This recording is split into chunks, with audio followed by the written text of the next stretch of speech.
Ernakulam Kakkanad DLF ഫ്ളാറ്റിൽ കൂട്ട രോഗബാധ. 300-ലേറെ പേർക്ക് ഛർദിയും വയറിളക്കവും ഉണ്ടായി.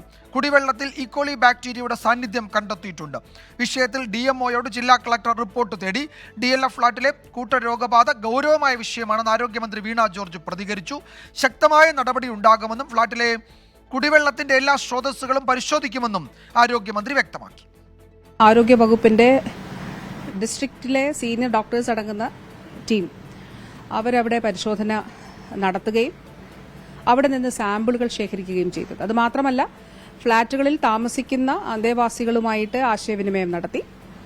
അതുകൂടാതെ രോഗാവസ്ഥയിലുള്ളവർ, രോഗലക്ഷണങ്ങൾ ഉള്ളവരെയും അവരുടെ ഫ്ളാറ്റുകളിൽ പ്രത്യേകമായിട്ട് സന്ദർശനം നടത്തുകയും ചെയ്തിട്ടുണ്ട്. അപ്പോൾ ഈ ഫ്ളാറ്റിൽ നിലവിൽ അവിടെ ഒരു കിണറുണ്ട്. അതുകൂടാതെ ടാങ്കർ ലോറികളിൽ അവിടെ വെള്ളം എത്തിക്കുന്നതായിട്ട് കണ്ടെത്തിയിട്ടുണ്ട്. അവിടെ ഒരു സാമ്പിൾ വെള്ളം ശേഖരിച്ചതിന് ശേഷമാണ് മറ്റ് ഡിസ്ട്രിബ്യൂഷൻ സിസ്റ്റത്തിലേക്ക് പോകുന്നത്. ജില്ലാ മെഡിക്കൽ ഓഫീസറുടെ നേതൃത്വത്തിൽ ഇപ്പോൾ ഫ്ളാറ്റിൽ അടിയന്തര യോഗം ചേരുകയാണ്. റാപ്പിഡ് റെസ്പോൺസ് ടീമും യോഗത്തിൽ പങ്കെടുക്കുന്നുണ്ട്. വിനീത VG വിശദാംശങ്ങളുമായി ചേരുന്നു. ഇപ്പോൾ അവിടെ ഉമാ തോമസ് MLA എത്തിയിട്ടുണ്ട്. MLA മാധ്യമപ്രവർത്തകരോട് സംസാരിക്കുകയാണ്. അടിക്കുന്ന വെള്ളം എത്രത്തോളം റിലയബിൾ ആണ് എന്നുള്ളത് നമുക്ക് സംശയമാണ്. എല്ലാ ദിവസവും കൊണ്ടുവരുന്ന വെള്ളം, ആ വെള്ളം പരിശോധിച്ചിട്ട് മാത്രം ഉപയോഗിക്കാൻ പറ്റില്ല. പക്ഷേ ഇവരെല്ലാം നല്ല രീതിയിൽ സിസ്റ്റമൊക്കെ ഉണ്ട്. ഞാൻ ആ സിസ്റ്റം എല്ലാം ഇത്രയും നേരം നിങ്ങളെ കാത്തിരുത്തിയതിൻ്റെ കാരണം അതെല്ലാം പോയി പരിശോധിച്ചിട്ടാണ് വന്നത്. വളരെ സിസ്റ്റമാറ്റിക് ആയിട്ട് ഇത് ക്ലോറിനേറ്റ് ചെയ്തൊക്കെയാണ് വെള്ളം കൊടുക്കുന്നത്. ട്രീറ്റ്മെൻറ്റ് പ്ലാന്റും ഒക്കെയുണ്ട്. 3 ഘട്ടങ്ങളിലായിട്ട് ചേംബറിലൂടെ കടന്നിട്ട് തന്നെയാണ് വെള്ളം പോകുന്നത്. പക്ഷേ എന്നാലും ഇതിങ്ങനെ ഉണ്ടായി എന്ന് പറഞ്ഞപ്പോൾ DMO ഇമ്മീഡിയറ്റ് ആയിട്ട് ചെയ്യാൻ പറഞ്ഞത് ക്ലോറിനേഷൻ ചെയ്യുന്നത്, ഡബിൾ ക്ലോറിനേഷൻ ചെയ്യാനും അതുപോലെ തന്നെ വെള്ളം ഉപയോഗിക്കുന്നത് 25 മിനിറ്റ് അല്ലെങ്കിൽ 20 മിനിറ്റെങ്കിലും മിനിമം വെള്ളം തിളപ്പിച്ചിട്ട് വേണം ആ വെള്ളം കുടിക്കാനും എന്നൊക്കെയാണ് പറഞ്ഞിരിക്കുന്നത്. ഇനി സാമ്പിൾ പരിശോധിച്ചിട്ട് കൂടുതൽ ആവശ്യങ്ങളുണ്ടെങ്കിൽ ഈ വെള്ളം എംപ്റ്റി ചെയ്തുകൊണ്ട് തന്നെ ഇത് കൊടുക്കേണ്ടി വരും. മുഴുവൻ വെള്ളം എംപ്റ്റി ചെയ്ത് കഴിഞ്ഞാൽ ഇമ്മീഡിയറ്റ് ആയിട്ട് റീപ്ലേസ് ചെയ്യാനായിട്ട് അല്ലെങ്കിൽ ഇത്രയധികം ആൾക്കാർ താമസിക്കുന്നവർക്ക് വെള്ളം കൊടുക്കുവാനായിട്ട് ഒരു വേറെ മാർഗമില്ല എന്നുള്ളത് കൊണ്ടാണ് ഈ ഡബിൾ ക്ലോറിനേഷൻ ഇപ്പോൾ പറഞ്ഞിരിക്കുന്നത്.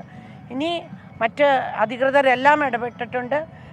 ഇപ്പോൾ നമ്മളുടെ ഇറിഗേഷൻ ഡിപ്പാർട്ട്മെൻറ്റും ഇവിടെ വന്നിട്ടുണ്ട് വെള്ളം എല്ലാം പരിശോധിക്കാനായിട്ട്. ഒഴുകുന്ന വെള്ളം എവിടെയെങ്കിലും ഉള്ളിൽ കടക്കുന്നുണ്ടോ എന്ന് നോക്കാനും, അതുപോലെ 2-3 കിണറുകൾ ഇവർ പുതിയത് സ്ഥാപിച്ചിട്ടുണ്ട്.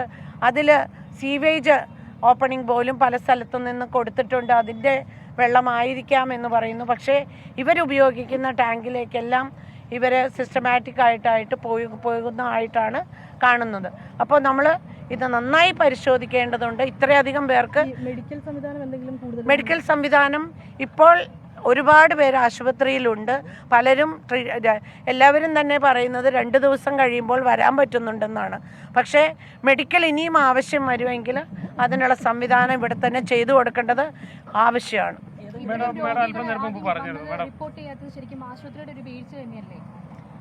സത്യത്തിൽ ഇത് ഞാൻ ഇന്നലെയാണ് നമ്മളുടെ കോപ്പറേറ്റീവ് ഹോസ്പിറ്റലിലെ അവിടുത്തെ ഡയറക്ടർ ഡോക്ടർ സുകുമാരൻ പറയുമ്പോൾ അറിയുന്നത് 40ഓളം പേര് അവിടെ ചെന്നിരുന്നു എന്ന്. അപ്പോൾ അങ്ങനെ ഒരു മാസ് എൻട്രി ഒരു സ്ഥലത്തു നിന്ന് വരുമ്പോൾ അതപ്പോൾ തന്നെ DMOനെ റിപ്പോർട്ട് ചെയ്യുകയും അതിന് ഇടപെടൽ ഉണ്ടാവുകയും ചെയ്യേണ്ടത് ആവശ്യമായിരുന്നു. ഇത് ഇങ്ങനെ പബ്ലിക് ആക്കിയിട്ടുള്ള കാര്യമല്ല. അതിന് മുമ്പ് തന്നെ ഇതിനൊരു ഇന്റർവെൻഷൻ ഉണ്ടാവേണ്ടതായിരുന്നു എന്നാണ് എൻ്റെ അഭിപ്രായം. ടാങ്കർ ലോറിയിലെ വെള്ളം എത്രത്തോളം വിശ്വസനീയമാണെന്ന് പറയാൻ കഴിയില്ല എന്നുള്ളത്. പ്രത്യേകിച്ച് തൃക്കാക്കര മേഖലയിലാണ് ഏറ്റവും അധികം ടാങ്കർ ലോറികൾ വെള്ളം എടുത്തുകൊണ്ടിരിക്കുന്നത്. ഏതെങ്കിലും ഘട്ടത്തിൽ മാഡം അത് സംബന്ധിച്ച് പരിശോധന നടത്താൻ ആവശ്യപ്പെട്ടിട്ടുണ്ടായിരുന്നു? അല്ല, ഇതിനു മുമ്പും ഞാൻ പറഞ്ഞിട്ടുണ്ട്. ഇന്നും ഞാൻ ഇവരോട് പറഞ്ഞത് അങ്ങനെയാണ്. നമ്മൾ ഇത്രയും പേർക്ക് കൊടുക്കുന്ന വെള്ളം എല്ലാ ദിവസവും അതിൻ്റെ ഒരു സാമ്പിൾ, എത്ര ടാങ്കർ വന്നാലും സാമ്പിൾ ഒന്ന് എടുത്തു വെച്ചിട്ട് അത് പരിശോധിക്കേണ്ടത് ആവശ്യമാണ്. അല്ലാതെ നമ്മൾ ഇത്രയും പേരുടെ ഒരു ഹെൽത്തിനെ അതിനൊരു കൺസേൺ ഇല്ലാതെ പോകരുത് എന്ന് തന്നെയാണ് ഞാനിപ്പോഴും പറഞ്ഞത്. അത് നമുക്ക് എവിടെ നിന്ന് കൊണ്ടുവരണ വെള്ളം, അല്ലെങ്കിൽ പലപ്പോഴും നമ്മൾ കാണുന്നുണ്ട് ഈ ടാങ്കർ ലോറികൾ ഡ്രിങ്കിങ് വാട്ടർ എന്ന് എഴുതി പോകുന്നത് രാത്രി കാലങ്ങളിൽ വേറെ പല കാര്യങ്ങൾക്ക് ഉപയോഗിക്കുന്നതായിട്ടും പിടിക്കപ്പെടുന്നതും ഒക്കെ നമ്മൾ കണ്ടിട്ടുണ്ട്. അപ്പോൾ അത്തരം എന്തെങ്കിലും പ്രശ്നങ്ങളുണ്ടോ എന്നുള്ളത് പരിശോധിക്കണമെങ്കിൽ എല്ലാ ദിവസത്തെയും എല്ലാ ലോറികളും എൻട്രി ചെയ്യുമ്പോൾ തന്നെ സാമ്പിള് ടെസ്റ്റ് ചെയ്ത് കഴിഞ്ഞാൽ അറിയാൻ പറ്റുള്ളൂ. ഏതെങ്കിലും തരത്തിലുള്ള ഇൻഫെക്ഷൻ സ്ഥിരീകരിച്ചിട്ടുണ്ടോ? വൈറൽ ഇൻഫെക്ഷൻ ഏതെങ്കിലും എന്താണ് പറയുന്നത്? ഈക്കോളി വൈറസ് കൂടുതലാണെന്നാണ് പ്രസന്റ് ആയതാണ് കാണിക്കുന്നത്. ഇത് എന്തുകൊണ്ടുണ്ടായി എന്നുള്ളത് ഡീറ്റെയിൽഡ് പരിശോധന കൊണ്ടേ അറിയാൻ പറ്റുള്ളൂ. പിന്നെ ഇപ്പോൾ ഉണ്ടാവുന്നത് എല്ലാവർക്കും വയറിളക്കവും ഛർദിയും പനിയും ഒക്കെയാണ്. അപ്പോൾ വയറിളക്കവും ഛർദിയും ഉണ്ടായാൽ തന്നെ ഓട്ടോമാറ്റിക്കലി നമുക്ക് ഡീഹൈഡ്രേഷൻ വരും, പനി വരും. അത് നമുക്ക് സാധാരണയായിട്ട് തന്നെ അറിയാം.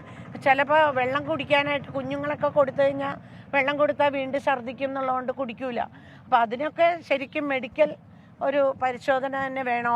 വലിയ ആൾക്കാരാകുമ്പോൾ ORS ഒക്കെ കുടിക്കും, ചെറിയ കുഞ്ഞുങ്ങൾക്ക് അതൊന്നും സാധിക്കില്ല. അങ്ങനെയുള്ള കാര്യങ്ങൾക്കൊക്കെ ഒരു ഇടപെടലുണ്ടാവണം.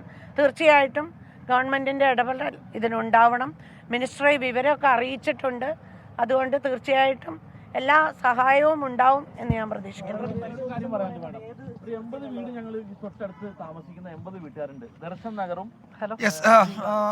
MLA മാധ്യമങ്ങളോട് സംസാരിക്കുകയായിരുന്നു. വിശദാംശങ്ങളുമായി വിനീത VG ചേരുന്നുണ്ട്. വിനീത, ഇതിന്റെ ഉറവിടം എവിടുന്നാണ് ഈ മലിനജലം അവിടെ എത്തിയത്? അതാണ് ഇതിൽ വില്ലനായത് എങ്കിൽ അത് എവിടെ നിന്നെത്തി എന്നതിൻ്റെ എന്തെങ്കിലും വിവരങ്ങൾ ലഭ്യമായിട്ടുണ്ട്? അപ്പോൾ കുടിവെള്ള ടാങ്കറുകളിൽ വിതരണം ചെയ്യുന്ന വെള്ളം ആണ് പ്രശ്നമെങ്കിൽ അതിൻ്റെ ഉറവിടം കണ്ടെത്തേണ്ടതുണ്ടല്ലോ. ആ വെള്ളം ആ ഫ്ലാറ്റിൽ മാത്രമായിരിക്കില്ല എത്തിയത്, മറ്റു പല സ്ഥലങ്ങളിലും അത് എത്തിയിട്ടുണ്ടാകും. അതിനെപ്പറ്റി എന്തെങ്കിലും അന്വേഷണം നടക്കുന്നുണ്ടോ? അതാണല്ലോ കണ്ടെത്തേണ്ടത് ഇനിയിപ്പോൾ.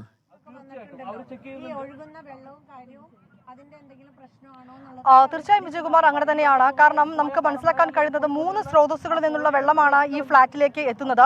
അത് ഈ കിണറിൽ നിന്നുള്ള വെള്ളമുണ്ട്, ഒപ്പം തന്നെ ടാങ്കറുകളിൽ എത്തിക്കുന്ന വെള്ളം, ബോർവെൽ വെള്ളം എന്നിങ്ങനെ 3 സ്രോതസ്സുകളിലായിട്ടാണ് ആ വെള്ളം ഇവിടെയുള്ള ആളുകൾ ഉപയോഗിക്കുന്നത്. അതുകൊണ്ട് തന്നെ ഈ ഏത് വെള്ളത്തിൽ നിന്നാണ് ഈ ബാക്ടീരിയയുടെ സ്ഥിരീകരണം ഉണ്ടായിരിക്കുന്നത് എന്നുള്ള കാര്യത്തിലാണ് ഇനി ഒരു സ്ഥിരീകരണം ഉണ്ടാകേണ്ടത്. അത് സംബന്ധിച്ചുകൊണ്ടുള്ള അന്വേഷണമാണ് വേണ്ടത്. ഇപ്പോൾ അല്പസമയം മുൻപ് നമ്മളോട് ഉമാ തോമസ് MLA സംസാരിച്ചപ്പോഴും അത്തരം കാര്യം തന്നെയാണ് പറഞ്ഞിട്ടുണ്ടായിരുന്നത്. ഒപ്പം തന്നെ പറഞ്ഞ മറ്റൊരു കാര്യം, ഇത്രയും വലിയൊരു സംഭവം ഉണ്ടായിട്ട് പോലും ഈ അധികൃതരെ വിവരം അറിയിക്കുന്നതിൽ ഒരു വീഴ്ച ഉണ്ടായിട്ടുണ്ട്. അത് അംഗീകരിക്കാൻ കഴിയില്ല എന്നുള്ളത് തന്നെയാണ് പറയുന്നത്. പല ആശുപത്രികളിലും ഇന്നലെ 40-ലധികം കേസുകൾ ഉണ്ടായിട്ടുണ്ടെന്നും അവർ പറയുന്നുണ്ട്. ഇപ്പോൾ കുഞ്ഞുങ്ങളടക്കമുള്ളവർ അവർ ഈ പ്രശ്നത്തിൽ പെട്ടിട്ടുണ്ടെന്നാണ്. അവർക്ക് ഉൾപ്പെടെ കുഞ്ഞുങ്ങൾക്കുൾപ്പെടെ ആരോഗ്യ പ്രശ്നങ്ങൾ ഉണ്ടായിട്ടുണ്ട്. ഇപ്പോൾ ഉമാ തോമസ് MLA വീണ്ടും പ്രതികരിക്കുകയാണ്.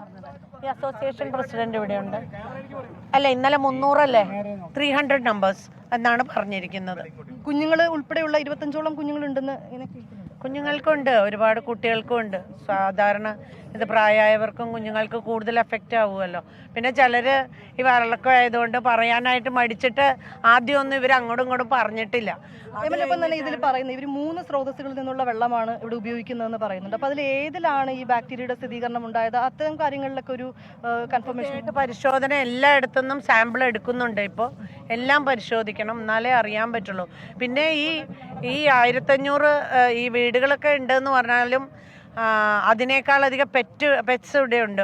ഒരുപാട് 500-അധികം നായ്ക്കുട്ടികളുണ്ട്. അപ്പം ഈ മഴവെള്ളമൊക്കെ വരുമ്പോൾ ചിലപ്പോൾ ആ വെള്ളമൊക്കെ വന്നാലും ഇങ്ങനെയൊക്കെ സംഭവിക്കാം. അതുകൊണ്ട് നമുക്ക് ഉറപ്പ് പറയാൻ പറ്റില്ല.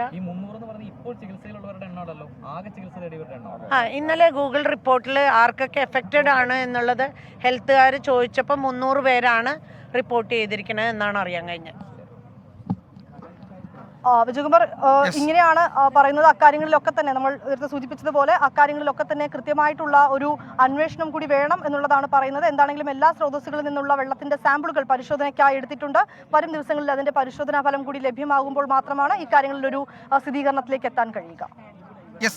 വിനീത VG ആണ് DLF ഫ്ലാറ്റിൽ നിന്നുള്ള വിവരങ്ങൾ നൽകിയത്. 300-ലധികം ആളുകൾ ഇപ്പോഴും ചികിത്സയിലുണ്ട്. 500-ലധികം ആളുകൾക്ക് രോഗബാധയുണ്ടായി എന്നാണ് ഈ ദിവസങ്ങളിലെ കണക്കുകളൊക്കെ വ്യക്തമാക്കുന്നത്.